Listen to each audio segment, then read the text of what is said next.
नमस्कार। जय हिंद, जय हिंदी। स्वागत है आपका हमारे YouTube चैनल में। हम सीरीज चला रहे हैं बिहार समझ लो सीरीज।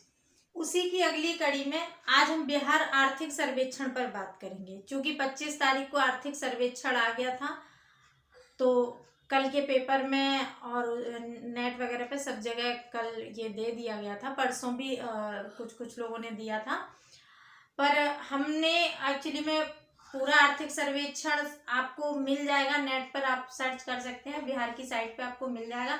पर उतना बड़ा पढ़ने का कोई मतलब नहीं है। और प्री में कुछ फैक्ट्स पूछे जाते हैं 2-4-5, उसके लिए आप पूरा एक पोथी पढ़ें ऐसा जरूरत नहीं है। स्मार्ट स्टडी करना चाहिए। दुनिया का पढ़ के एग्जाम नहीं निकल सकता। जानकारी के लिए पढ़ना अच्छी बात है, पढ़ना बहुत अच्छी बात है, लेकिन आप चूंकि अभी एग्जाम देने वाले हैं तो आपको स्मार्ट तरीके से पढ़ना होगा। एक बात आपसे और कह दें कि जो लोग बीपीएससी 67 भी देने वाले हैं, हो सकता है ये बीपीएससी 67 भी आपका 30 अप्रैल को भी ना हो पाए, ऐसी भी संभावना है। क्योंकि उस दिन नवोदय विद्यालय का एंट्रेंस एग्जाम है, तो कुछ कहा नहीं जा सकता कि ये एग्जाम 30 को हो पाएगा या नहीं हो पाएगा। फिर भी आप अपने 30 ही डेट मानकर तैयारी करते रहें। आर्थिक सर्वेक्षण पे बात कर लेते हैं। करंट अफेयर्स हम पढ़ा रहे हैं आपको, आपसे डिस्कस कर रहे हैं उसी की श्रृंखला में। चूंकि ये भी करंट अफेयर्स का ही पार्ट है, तो मुझे लगा आर्थिक सर्वेक्षण आज डिस्कस कर देते हैं। और जो करंट अफेयर्स हमारा चल रहा है वो आपको डेली मिलता रहेगा। हम एग्जाम से पहले सारा करंट अफेयर्स जो हमारी सामर्थ्य में है, जो हमें लगता है कि आपसे पूछा जा सकता है, हम आपके साथ डिस्कस कर लेंगे। हमें पूरी उम्मीद है कि इससे बाहर प्रश्न नहीं जाने चाहिए। फिर भी कोई प्रश्न चला जाए तो हम उसके लिए क्षमा प्रार्थी हैं, लेकिन हम अपना प्रयास करते हैं कि आपको इससे पूरा फायदा मिले। आप इधर उधर भटके नहीं, एक जगह फोकस करके आप बिहार करंट के लिए कम से कम परेशान ना हो। वैसे हम करंट अफेयर्स की अलग से सीरीज भी चलाएंगे जिसमें संपूर्ण करंट अफेयर्स होगा, उसको भी हम उसी तरह पढ़ाएंगे जैसे बिहार का पढ़ा रहे हैं। तो आप हमारे साथ जुड़े रहिएगा। अगर आपने हमारा चैनल सब्सक्राइब नहीं किया है तो उसे सब्सक्राइब कर लीजिएगा, बेल आइकन दबा दीजिएगा ताकि आपको नोटिफिकेशन मिलते रहें। और अगर आपको पसंद आ रहा हो तो लाइक शेयर करें, इसके साथ साथ आप कमेंट्स भी करें, हमें पता चलता रहे कि आपको अच्छा लग रहा है या नहीं लग रहा है। बाकी आपकी मर्जी, आप स्वतंत्र हैं। तो आइए बिहार के आर्थिक सर्वेक्षण पर बात करते हैं। क्योंकि बहुत ज्यादा प्रश्न आर्थिक सर्वेक्षण से ही नहीं पूछे जाते हैं, कुछ बजट से पूछे जाएंगे, कुछ यहाँ से पूछे जाएंगे। ये करंट के साथ साथ अर्थव्यवस्था का पार्ट हो जाता है। तो 2-4 प्रश्न जो आ सकते हैं उनको हमने बोर्ड पे लिखा है। छोटा सा ही वीडियो रहेगा, आपको बहुत ज्यादा नहीं पढ़ना है। मुझे पूरी उम्मीद है इससे ज्यादा उसमें ऐसा कुछ नहीं है जो आपके एग्जाम में पूछा जा सकता है। 25 फरवरी 2022 ये वो डेट है जिसमें आर्थिक सर्वेक्षण पेश किया गया। आर्थिक सर्वेक्षण क्या होता है ये मैंने आपको जब इंडिया का आर्थिक सर्वेक्षण आया था तब भी डिस्कस किया था कि आर्थिक सर्वेक्षण पिछले एक साल का लेखा जोखा होता है, जो हमारा हिसाब किताब होता है, कितना खर्च हुआ, कितना बचा, कितना हमने ग्रोथ किया, कहाँ कौन सी चीज में कमी आई, इन चीजों का जो लेखा जोखा होता है पिछले एक साल का, वो आर्थिक सर्वेक्षण कहलाता है। और जो हम अगले एक साल के लिए जो अपना लेखा जोखा बनाते हैं कि अगले साल हम किस किस चीज पे क्या खर्च करेंगे, हमारी क्या योजनाएं रहेंगी, वो हमारा बजट होता है। इसीलिए जब बजट आएगा तो वो 22-23 का होगा, और जो आर्थिक सर्वेक्षण होगा वो 21-22 का होगा। तो ये 25 फरवरी 2022 को हमारी विधानसभा में पेश किया गया।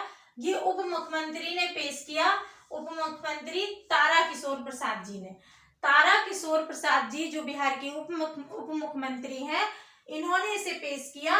ये बिहार का 16वां आर्थिक सर्वेक्षण था। कौन सा था, इसका नंबर कौन सा है, 16वां। यानी कि 16 बार आर्थिक सर्वेक्षण पेश किया जा चुका है बिहार की विधानसभा में। जीएसडीपी जो जीडीपी होती है वो भारत की होती है, एस का मतलब स्टेट जीडीपी। जीएसडीपी यानी कि स्टेट जीडीपी 2.5% रही बिहार की, इसकी वृद्धि दर 2.5% है। बिहार की जीडीपी 2.5% की वृद्धि के साथ दर्शाई गई। ये लॉकडाउन के बावजूद, यानी कि कोविड-19 का जो प्रभाव देखा गया उसके बावजूद भी इसमें बढ़ोतरी देखी गई, जो राष्ट्रीय औसत से भी अधिक है। यानी कि इंडिया की जो जीडीपी है उसके हिसाब से बिहार की जीडीपी की ग्रोथ अच्छी मानी गई है, अच्छी है। प्रति व्यक्ति आय बिहार की 50,555 रुपए है और इंडिया की प्रति व्यक्ति आय 86,659 रुपए है। ये आंकड़े हैं, ये आपको याद ही करने होंगे। बिहार की कितनी है? 50,555। ये डिजिट ठीक है, याद करने में थोड़ा सा आसान रहेगा। 50,555 है बिहार की प्रति व्यक्ति आय और 86,659 रुपए ये इंडिया की प्रति व्यक्ति आय है। बिहार में सबसे अधिक सर्वाधिक प्रति व्यक्ति आय, सर्वाधिक प्रति व्यक्ति आय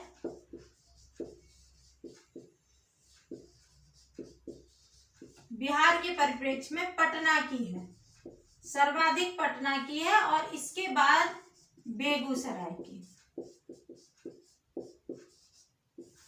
और सबसे कम प्रति व्यक्ति आय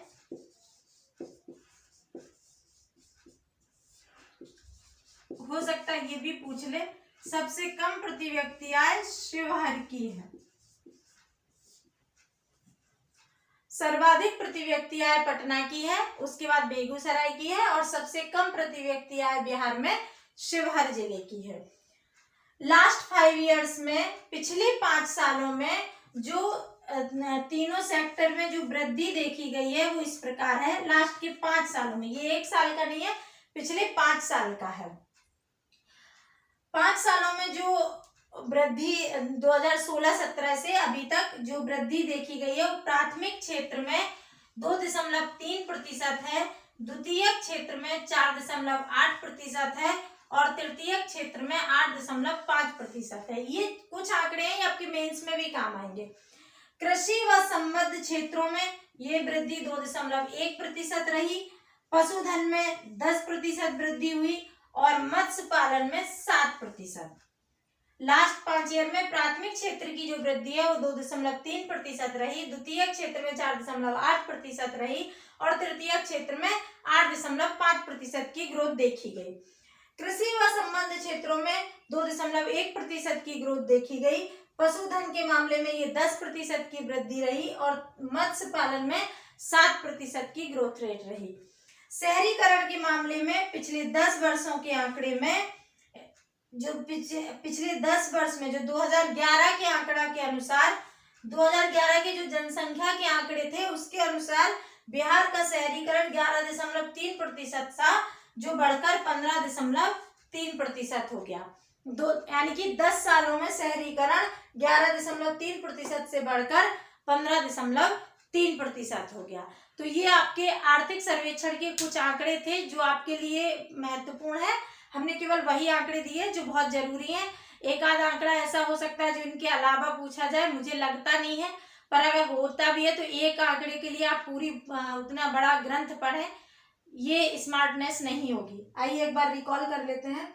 25 फरवरी 2022 को उप मुख्यमंत्री ताराकिशोर प्रसाद जी ने 16वां आर्थिक सर्वेक्षण बिहार की विधानसभा में प्रस्तुत किया, जहां स्टेट जीडीपी 2.5% की वृद्धि दर देखी गई। स्टेट जीडीपी में लॉकडाउन की स्थिति होते हुए कोरोना की अवस्थिति में भी राष्ट्रीय औसत से ये अधिक है। प्रति व्यक्ति आय 50,555 रुपए बिहार के प्रति व्यक्ति आय है और इंडिया की ये प्रति व्यक्ति आय 86,659 रुपया है। सर्वाधिक प्रति व्यक्ति आय पटना में है, उसके बाद बेगूसराय में और सबसे कम प्रति व्यक्ति आय शिवहर में है। लास्ट 5 ईयर में जो तीनों सेक्टर की ग्रोथ रेट है वो प्राथमिक क्षेत्र में 2.3%, द्वितीय क्षेत्र में 4.8% और तृतीय क्षेत्र में ये 8.5% है। कृषि व संबद्ध क्षेत्रों में ये 2.1% की ग्रोथ है, पशुधन में 10%, मत्स्य पालन में 7%, शहरीकरण 10 वर्षों में 11.3% से बढ़कर 15.3% हो गया है। ये 11.3% का आंकड़ा जनसंख्या 2011 के अनुसार है। तो ये आपके लिए इम्पोर्टेंट आंकड़े थे जो हमने आपके साथ डिस्कस किए। इसके बाद हमारा जो करंट अफेयर्स का जो सीरीज चल रहा है वो आपको डेली मिलता रहेगा। आप जुड़े रहिएगा, निश्चिंत रहिएगा, ये सीरीज बंद नहीं होगी और इससे आपको बहुत लाभ मिलेगा, हम ऐसी उम्मीद करते हैं। हमारे साथ जुड़े रहने के लिए धन्यवाद।